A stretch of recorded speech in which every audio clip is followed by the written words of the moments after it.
Hey everyone. We're a few weeks into the trial of Richard Allen for the 2017 murders of 13-year-old Abby Williams and 14-year-old Libby Germain. I wanted to share this conversation I had with Kevin Greenlee and Áine Cain of the Murder Sheet podcast as a bonus for everyone. Kevin and Áine have been leading the charge in coverage of the Delphi case, which has become yet another one of those situations where people on each side seem to be living in alternate realities. This was released as a bonus short for our Patreon members in July, and it explores the human costs of the way true crime is covered today. We look at it through the lens of how media creators contribute to creating or solving the problem, regardless of where you stand on a particular issue, including any given true crime case. It seems as if much of our rhetoric today is not rooted in compassion, trying to understand the other person's perspective, or truth.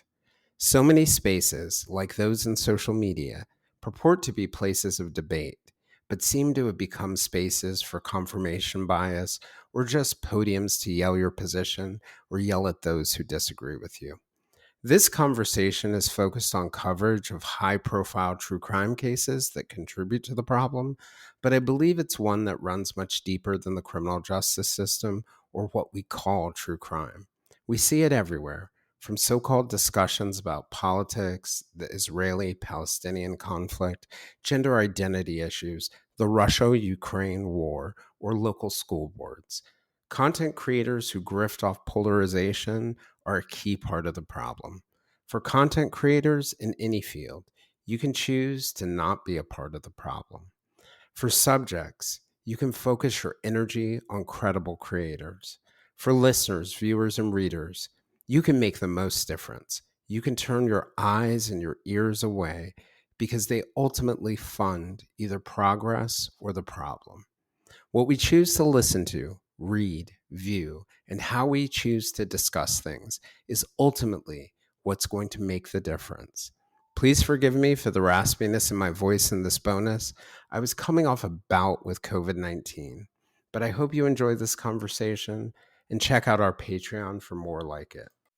Hey everyone, thank you for joining us in this Patreon only bonus episode with Kevin Greenlee and Áine Cain of the Murder Sheet. I asked them to come on to talk a little bit about some of the issues that we've run into, not just as creators, but also as listeners, as people who get involved in cases and victims, family members. This is a brief discussion that we had on some of the human costs of the way that true crime is being handled today.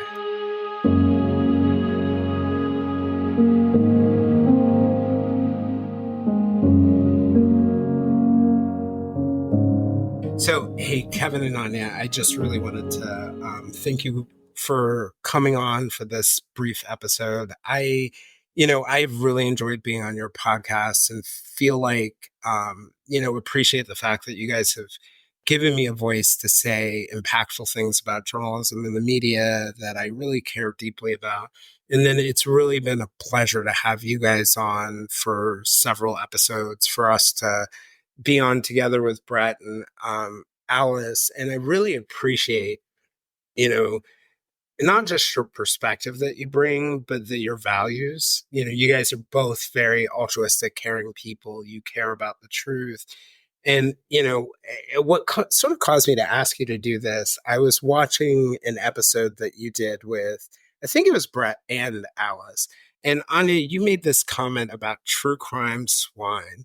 And after I stopped laughing, I just thought to myself, like, we have gotten to this place in criminal justice coverage and true crime coverage where they're really, we've moved, and I think you put it perfectly when we were talking, we've moved from like fights over ethics to even, I think, a fight over sanity. And I think that doesn't just apply to the cases themselves, but it also applies to what I would say is this insane disregard for all the human costs that are associated with it. Does that make sense to you guys? It absolutely does. And I just want to say, Jason, like, we're huge fans of yours. It's been a huge pleasure to get to know you through true crime and become friends and everything. So we're thrilled to talk to you. I think about True Crime Swine, that's a sort of a made up character I kind of just conjured up to use as an example to talk about some of the more egregious behaviors in true crime creators. Like, we've all seen kind of the sort of bottom feeding that can go on in terms of conspiracy theories, abusive tactics. And what was really frightening is that a couple of listeners reached out to us and were asking, like, where can we watch True Crime Swine's videos? Like, and it's there was this They sort of, thought it was an actual person. yeah, I was describing this ludicrous kind of combination of all the worst behaviors. And unfortunately, we exist now in a realm where people were like, oh, yeah, I can imagine that existing. And it's like, oh, man, we're in a really bad place if that is true. Yeah, when this totally hyperbolic thing that we're talking about, people can imagine it actually existing. What when you think of those behaviors, thinking about that true crime swine character, what is the amalgamation of those behaviors that you're seeing? I would say for me, there is a distinct lack of empathy.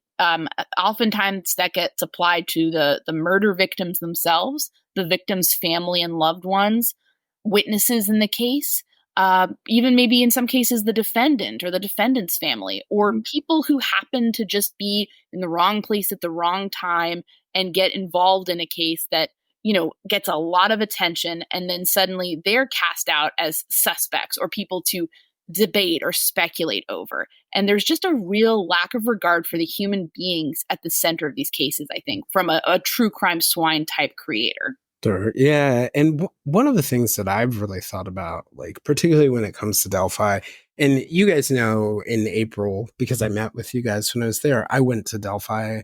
And going to Delphi for me was a very therapeutic experience to be able to see the site, to visit the girls' graves, to like walk in the places that they walked, and it allowed me to kind of let go of being in the middle of the details.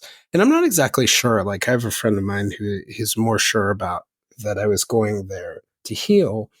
But one of the things that I think played a big role in that was seeing, one particular person that we both have interacted with on the case. He was connected to the leak work, and, him calling me up, just emotionally broken. And then hearing the stories of what's happened in people's lives. And I know some of these creators, your true crime swine point, know these things, but there seems to be this disregard for the human impact. I think about the Karen Reed case. Like, I'll tell you my opinion. Like, a 52-person conspiracy seems slightly unlikely. I think two people have a hard enough time conspiring with each other. But in this giant conspiracy that's been created, and you guys talked to Julie Carpenter a bit about this, and that was an amazing interview.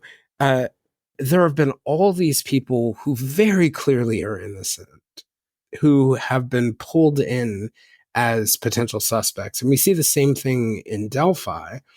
These potential suspects that don't really seem to be viable suspects. And I was thinking to myself, what is their life like? What is it like for their kids when they go to school? What is, are they getting attorneys emotionally? Like, do they sleep at night? And I feel like people either don't think about that or don't care about it. And that's frightening to me. To me, and I'll let Kevin jump in here because I know he's kind of, we talk about this a lot sort of behind the scenes as well, but I think there's an element of treating true crime like it's a fictional story. When you're reading a fictional story about a murder and there's alternate suspects and red herrings, that's part of the fun, right? Like, oh, maybe it's that guy, he was pretty sketchy.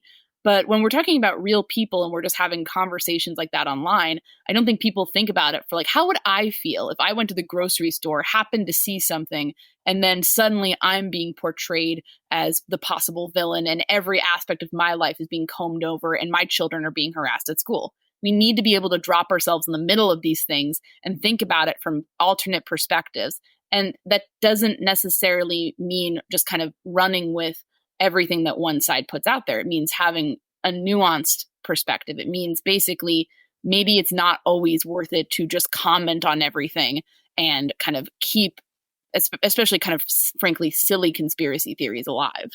And I think this tendency to try to be the one to identify the real killer it's especially problematic when people start accusing family members. Yes, we all know that in many cases, family members are responsible for crimes of violence. But we should also remember that in these cases, especially cases such as Delphi, which have been gone on for years, we can safely assume that the family was thoroughly investigated. And we can also assume that as much as you and I and all of the listeners care about the girls who were killed, and as much as we want justice for them, the family members want that even more. And it must be especially painful for them to hear people accusing them of being responsible for the deaths of two girls they loved more than anything in the world. And I'll just add this, Jason. One thing I always think about when we're reporting on a case or when we're talking about a case with others is I just think back to this panel of a Peanuts cartoon where Snoopy, I think, is reading a book titled something like, have you ever considered that you might be wrong? It's a joke about theology, right? And I think that's something that people really have to keep in mind for true crime. We all could be wrong. You could be wrong. I could be wrong. And it's not. I'm very often wrong, more times than not. I mean, we get stuff wrong. Everyone does. And instead, you have people doubling down. You have people like, no, it must be this because this is what I think. And I think that's just the wrong way to come to a criminal case. I think coming with more humility, coming with more like, here's what I think with caveats, and I'm open to new evidence. I think that's a better place for us all to come from a consumer perspective. And also being willing to follow up and carry through the end of a story and to correct the record when you get something wrong. I think that's one of the most important parts of it. One of the things that you were saying, we were talking about the victims' families. Brett from the prosecutors had said, or I guess we had lots of conversations about the idea that part of the reason why so many judges are issuing gag orders right now is they don't know what to do with this new media landscape with, let's call it the true crime swine landscape, with YouTubers who are conspiracy theorists and other people who are sort of like going off the rails. So they're defaulting to what's not necessarily the most, what I would say, not the most, not in the spirit of the Constitution, gag orders, but those gag orders are applying to the families like we see in Delphi or the University of Idaho killings. And that kind of takes the family's ability away from, even though they may not be able to affect the case, it takes away their voice as all these creators are doing this. And I feel like it puts them in a very horrible vice, because I don't know how you find peace in your grief when you're being accused of things or lies and conspiracies are going out there, but you can't raise your voice to say anything. I think you're absolutely spot on. I'd go as far as calling some of these gag orders I don't know. I'm a humble journalist, but I think they're unconstitutional. I think they're unnecessary. I don't think they do what judges think they're going to do. I think when you're putting down a gag order, especially on family members, you are basically forcing the legitimate journalists from actual outlets from the field, because they're not going to just go out there and make stuff up. They need quotes from people who are actually involved. They're going to walk away. And then all you have left is True Crime Swine. And guess what? He's going to do a 4-hour live picking apart some random cousin of the victim's Facebook. I mean, that's what he does. I mean, he's not going to leave. And frankly, that's all consumers are going to be left with. Irresponsible nonsense.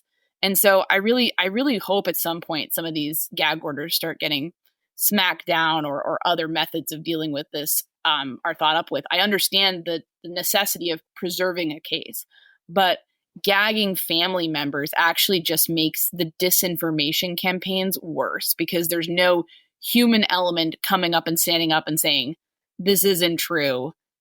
We should be able to defend ourselves, whatnot. It's a mess. It's really messy, Jason. I I don't know what the actual relief is here, but I don't think it's a good trend. And I think judges are mistaken if they think this is going to do anything but harm things more. On some level, it makes me deeply uncomfortable that Áine and I can speak out and say whatever we want about the Richard Allen murder case in Delphi, Indiana, for instance, and the family members of the victims are silenced. On some level, that just doesn't seem right. Why shouldn't they be allowed to have a voice on this? It affects them more than it affects anybody else. Yeah.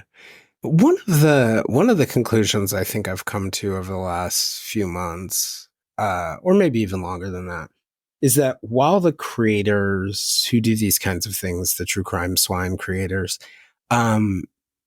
while they are responsible for their behaviors, it's really us as listeners. I was talking, I forget who I was talking to this. Oh, I was talking to Brad about this on an episode that's coming up. And we were talking about how, like, every time we do an episode on missing and murdered Indigenous people, our download numbers like drop.